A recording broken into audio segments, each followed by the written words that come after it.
কলকাতা জুড়ে আজ অট্টালিকার ভিড়ের মাঝে এই ঘোষবাড়ির মতো কিছু বনেদি বাড়ি আজও মাথা উঁচু করে দাঁড়িয়ে।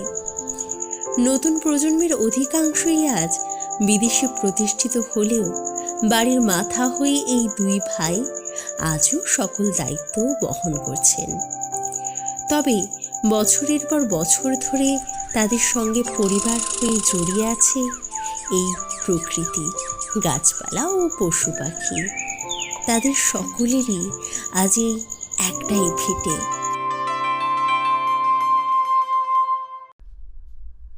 জিনিসের দাম তো আগুন রে, সামনেই রিটায়ারমেন্ট, এত কিছু যে কি করে সামলাবো। যা বলেছ, এদিকে বাড়ির যা অবস্থা।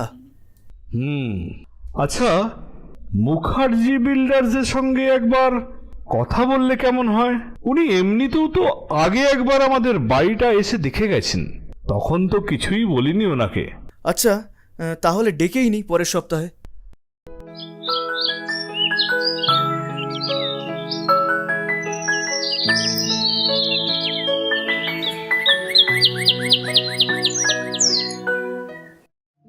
কিছুদিন পর এই এলাকার নামকরা প্রমোটার আজ ঘোষবাড়িতে এসেছেন।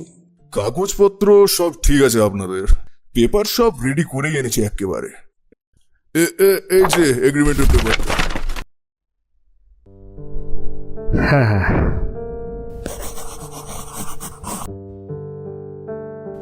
ঠিক আছে, সব পেপার তাহলে রেডি। আমি প্ল্যানটা স্যাংশন করিয়েই যত তাড়াতাড়ি সম্ভব কাজটা শুরু করব তাহলে।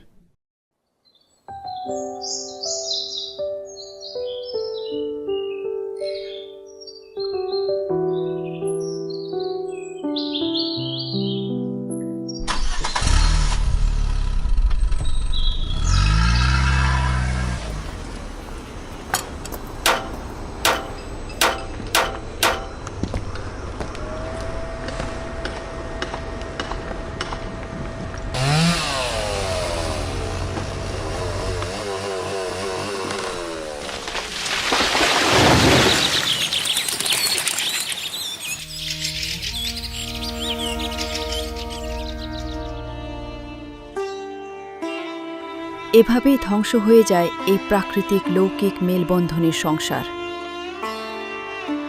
হয়তো এর উপর গড়ে উঠবে কংক্রিটের অট্টালিকার ঘোষবাড়ি। এই প্রকৃতি কি ফিরে পাবে তাদের ভিতে?